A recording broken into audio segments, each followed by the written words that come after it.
This part is hard because it brings in a whole philosophy of language and being in the world as well that shakes the foundations of our Western culture, teaching practices, explanation practices, everything that so-called intellectuals love to talk about. And it goes down from the highest lord to the smallest peasant, to use medieval hierarchical ideas. So the big shift for me was from the image of the system, the mechanical, cybernetically based description of family and relationship ideas, to some kind of group of interlocking parts, which if one piece changes, that changes the other pieces. So you're always facing a tangle, and you don't know the secret code that breaks the tangle. So a lot of it is trial and error. But a lot of our problems, I think, are explained by a movement which has been simmering in my lifetime under the surface of communication and has suddenly,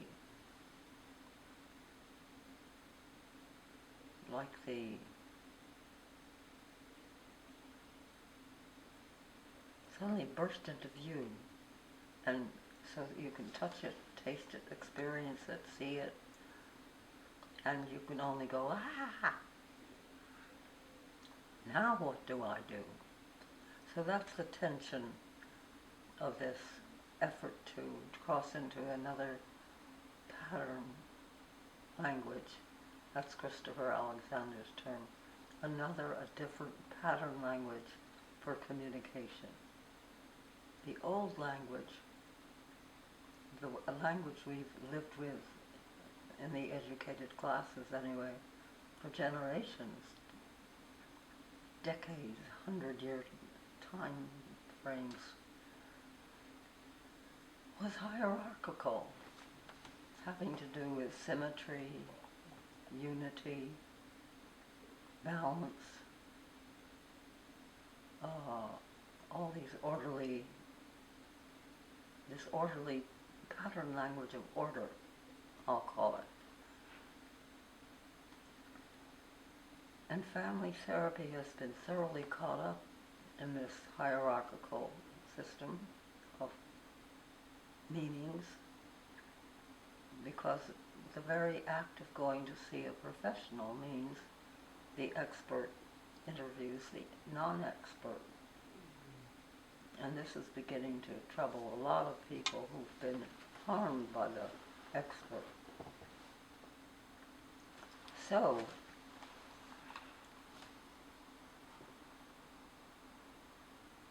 the idea that there is a different pattern of describing human communication, and it doesn't mean that we're now making that pattern obsolete, but it's adding a whole new dimension that we never knew, never resonated in a physical way with us before. And this particular new, some people would call it a new paradigm, but I think it's bigger than that. It's a new way of experiencing the world in every aspect, and it's political in a way I can explain, or you, Chris can explain, or any one of you can explain later. At any rate, it involves a shift from the system's view, like a family system, which all the elements are linked together in a fairly orderly manner, and there's a recipe if one of the variables goes out of bounds, some other variable changes and sort of creates a new arrangement. Sometimes the new arrangement is not liked at all, but it's apt to often stay that way. And family therapists have been banging their heads against this conundrum forever. Families never want to change. It makes them feel inferior. Guess what? Families don't like that. So what is this other patterning of communication I'm talking about? It's summarized in various ways. Often you'll find a discussion on the internet. Often you'll find it in reports on political movements like the Arab Spring. You will certainly find it in the description of change in Occupy Wall Street. This Occupy Wall Street movement is forcing people to reinvent our language to cope with the thought, the description of language and communication and being and exchanging and the whole bit, that this is a non-hierarchical world that the internet has introduced us to. It came in on little cat-like feet and pounced on us from behind. When young people had cell phones, all of a sudden they invaded whole squares of tyrannical regimes, and by tweeting or texting to each other, they created movements. And when the movements in the streets were met by terrible thugs with batons, they went on the rooftops, waited till night, went on the rooftops and yelled death to the regime from the rooftops at night. This is also part of the Arab Spring. Of course it was defeated one way or another. These types of movements have had sorry endings in many of cases, but it has brought a new language to protest and to people struggling to help others find a way out of debilitating conditions, often brought on by the mental health industry itself or its medications, its pharmaceutical component. So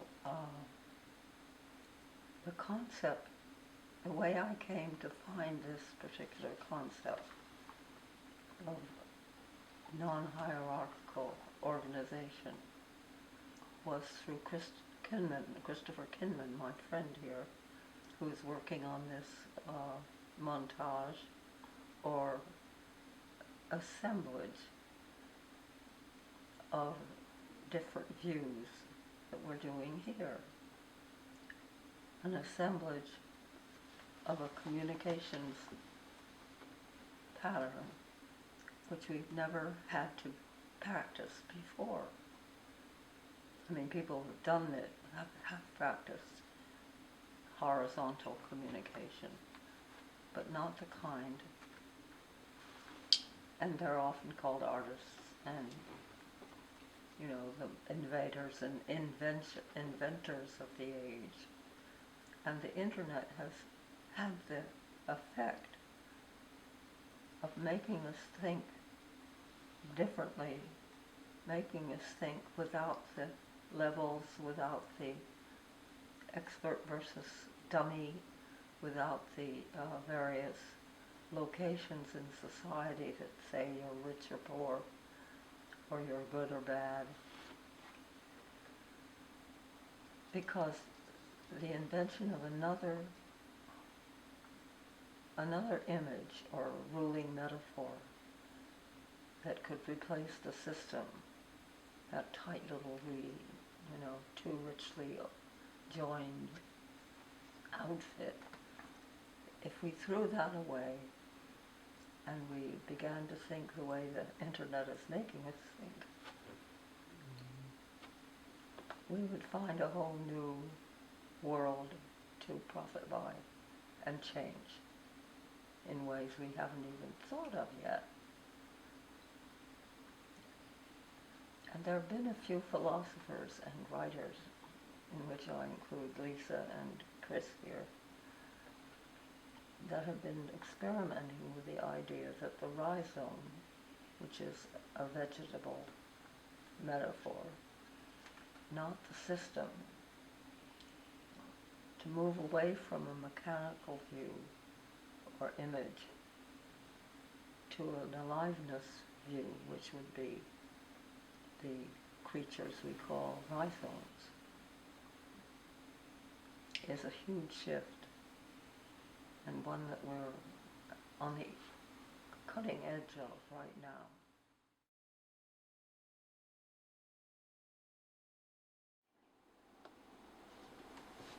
I have to introduce Gilles Deleuze and Félix Guattari, who were two Frenchmen within my lifetime, produced a number of wonderful unreadable books. They're unreadable because, being in an additive, non-hierarchical, horizontal form, there are no paragraphs, very few commas, a number of periods, but otherwise the pages are just chock-a-block with print. And you have to pull out nuggets, like Jack putting his thumb and pulling out a plum. And we have found wonderful plums in these writers' theories. And one of the wonderful plums is the term arborescence. Down with trees. Trees are like nouns. Down with them. Step on them. The trees are hierarchical in shape and go from top to down and from down to top in that sense of levels of growth. And they're much less messy than rhizomes. And rhizomes have a different kind of immortality. Trees can produce copies of themselves. So can most organisms that we know, including ourselves. But rhizomes are immortal. The bloom lasts the summer, but the rhizome remains. So life goes underground in connecting ways that were never thought of by God the Father, I don't think. I really think religion has to be rethought with this different picture. Because there's no top person, no top phantom, no God, unless we invent one.